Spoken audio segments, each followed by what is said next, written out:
It's James with Net News Ledger. We're at Lorne Allard's Fisherman's Park, and if you haven't been down here in Current River, make the trip. It's just beautiful. We're here with Mayor Keith Hobbs. Keith, welcome to the park.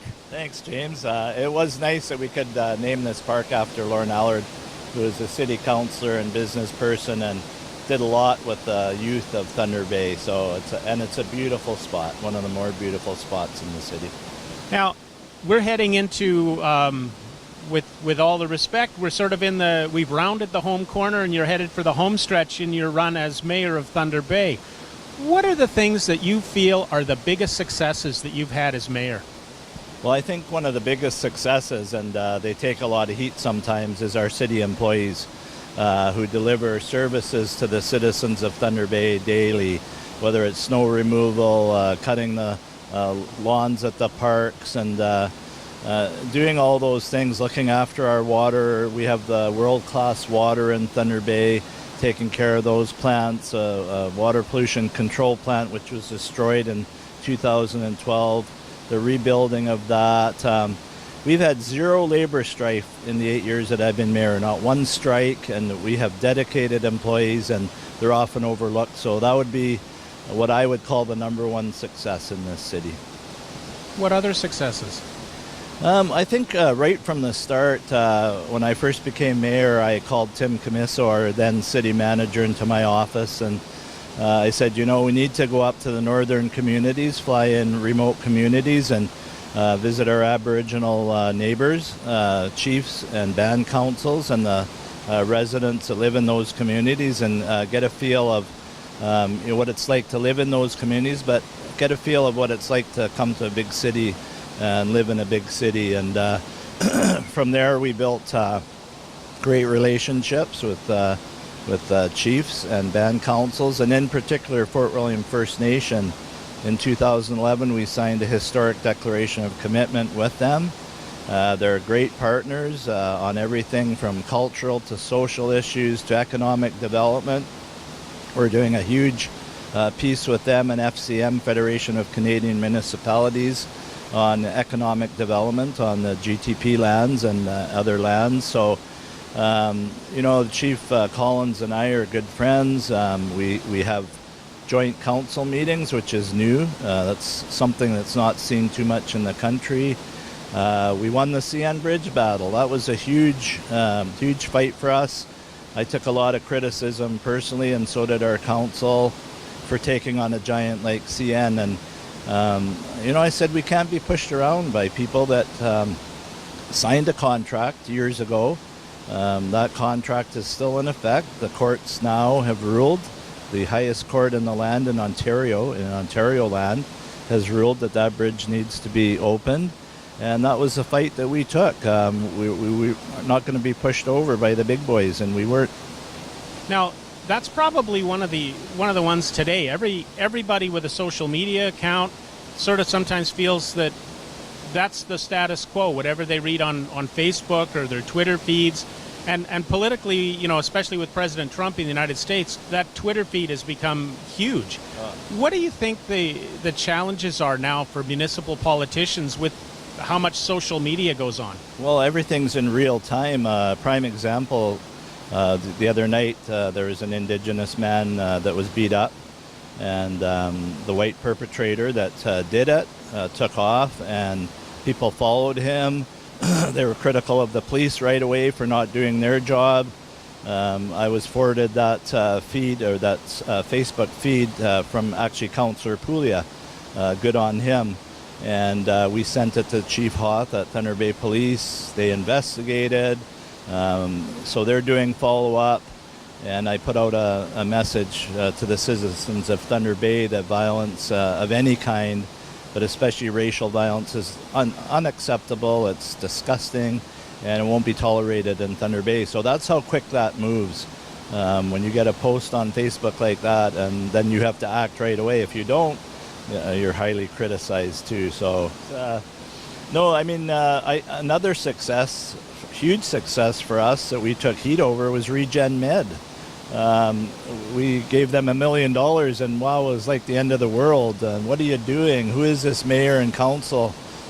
Today it's such a success story. We're now the only tissue bank in Ontario. We are the tissue bank in Ontario. 30 plus high-paying jobs, so economic development.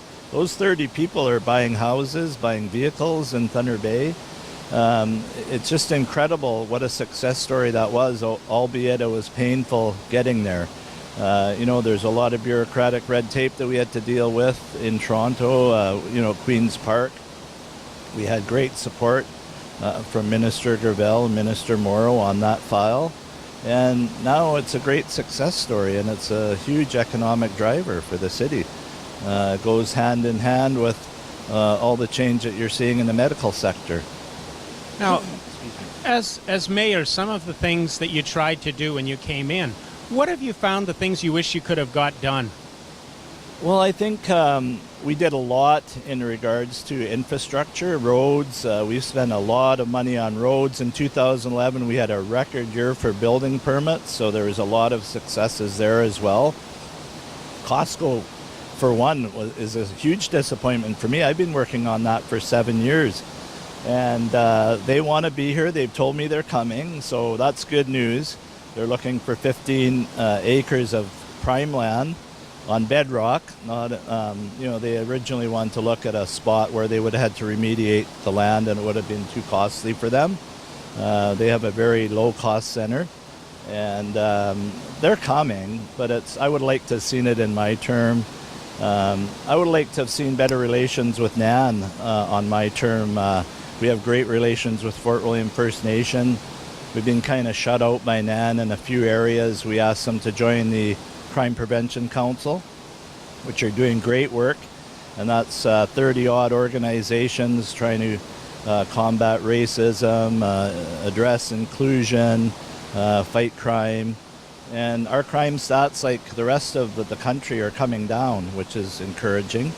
But NAN wouldn't join. And then recently, our city manager got together with a bunch of other managers and organizations in the city, formed a coalition, again, for inclusion and anti-racism, and NAN were invited and declined to join. And that's really disappointing. To me, that's a failure on their part as far as I'm concerned, and I don't know what the reasons are, probably political. But that's work that needs to get done. We're still seeing acts of violence like we saw the other night, and that racism, we're fighting hard to stem that. But it's an uphill battle, and it's something that I'll be dead and gone before they address that one and get it right.